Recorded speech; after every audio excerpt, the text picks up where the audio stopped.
Saudara, penghitungan hasil suara Pilkada Jakarta di tingkat kecamatan memasuki hari ketiga atau batas akhir rekapitulasi suara. Sejumlah kecamatan di Jakarta masih melakukan rekapitulasi suara berjenjang siang ini. Rekapitulasi suara Pilkada Jakarta salah satunya dilakukan di Kecamatan Kramat Jati, Jakarta Timur. Hingga siang hari ada 273 kotak suara dari 401 TPS di 5 kelurahan sudah dilakukan rekapitulasi. Usai rekapitulasi suara Pilkada di tingkat kecamatan selesai, nantinya penghitungan berjenjang akan dilakukan di tingkat kota hingga provinsi. Rekapitulasi hari ini tercatat sudah 5 kelurahan, Pak. Dari total 401 TPS, sekarang sudah di 273 ya yang sudah direkapitulasi. Jadi tinggal 2 kelurahan lagi. Udah berapa kotak suara, Mbak, yang sudah dibuka hari ini? 273. Ada berapa surat suara udah yang sudah terhitung? Terhitung kalau untuk rekapnya itu nanti di akhir, Pak, biasanya. Jadi kita sampai sekarang belum lihat jumlahnya berapa. Jadi tapi hanya beberapa TPS saja yang sudah saya sampaikan tadi, 273 TPS.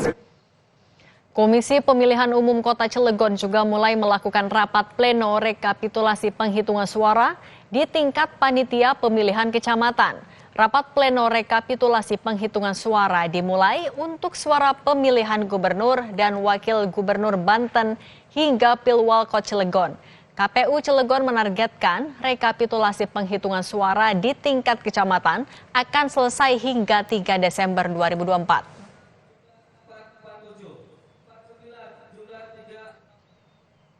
Calon Gubernur Jakarta nomor urut 2, Dharma Pongrekun yang bersama pasangannya Kun Wardana membuat kejutan dengan mendulang suara sekitar 10% dalam hitung cepat, membantah telah memberi selamat kepada paslon Pramono Anung Rano Karno. Di sela acara ramah tamah dengan para relawan, Dharma membantah telah memberi selamat kepada Pram dan Rano seperti yang disampaikan Ketua Tim Pemenangan Pramono Rano, Cak Lontong. Dharma juga menyatakan belum ada rencana pertemuan baik dengan paslon Pram Rano maupun paslon Ridwan Kamil Suswono. Soal arah dukungan, Dharma masih menunggu hasil resmi penghitungan suara KPU. Ada rencana untuk bertemu dengan Mas Pram. Siapa yang bilang? Kita dengar-dengar nih tadi. Salah ya. Yang dengar-dengar itu bohong. Kami belum pernah ada. Nggak tenang aja dulu. Berarti itu belum ada ya? Nggak ada. Lalu arah suara nanti apa? Nggak tahu. Belum tahu kan belum ada putusan KPU. Belum. Tidak. Jadi saya juga tadi di siang ditanyain beberapa wartawan, saya katakan tidak pernah. Belum sama sekali. Sebelumnya di sela acara syukuran di Rumah Pemenangan, Ketua Tim Pemenangan Pramono Rano, Cak Lontong memberikan apresiasinya kepada Dharma Pongrekun, Kun Wardana, karena sudah memberikan ucapan selamat ke Pram dan Rano. Menurut Cak Lontong, ucapan selamat itu menunjukkan sikap saling menghormati, meski hasil final Pilgub Jakarta masih menunggu rekapitulasi KPU.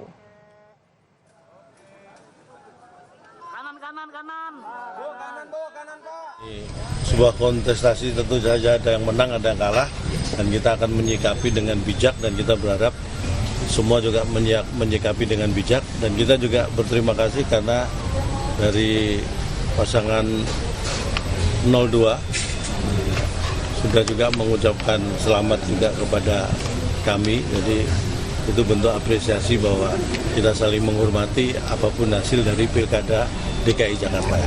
Yang ngucapin selamat siapa, Cak? Dari Langsung Pak Dharma Pongrekun secara ini menyatakan juga tidak. Politisi PKS mengakui dukungan mantan Gubernur Jakarta Anies Baswedan berdampak pada keunggulan suara paslon Pramono Rano versi hitung cepat.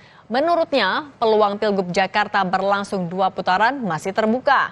Kalau Pilgub Jakarta 2 putaran, PKS punya waktu untuk konsolidasi dan penetrasi lebih dalam ke pemilih. Di Jakarta juga kemungkinan 2 putaran, dan semua kader sekarang lagi jagain TPS dan kecamatan. Itu. Yang jelas kalau 2 putaran kami punya waktu konsolidasi dan penetrasi yang lebih tajam. Data putaran 1 ini menjadi bahan mahal. Daerah mana saja 267 kelurahan itu yang benar-benar harus kita jagain. Mantan Gubernur Anies Baswedan merespons anggapan menjadi penentu keunggulan paslon Pramono Anung Rano Karno dalam hitung cepat Pilgub Jakarta, terutama setelah ia menyampaikan dukungan resmi. Anies bilang ada banyak faktor yang membuat Pram Rano unggul atas RK Suswono dan Dharma Kunwardana. Ia berharap Pilgub bisa 1 putaran dan Pram Rano bisa langsung bertugas. Ada anggapan bahwa Pak Anies menjadi kunci kemenangan Pramono. Ada banyak faktor yang bergerak dan terlibat. Jadi yang penting suasananya tenang teduh, semua menerima hasil dan alhamdulillah perhitungan juga sudah 100%. Jadi mudah-mudahan bisa langsung bersiap untuk menjalankan tugas di pemerintahan. Pak, ini kan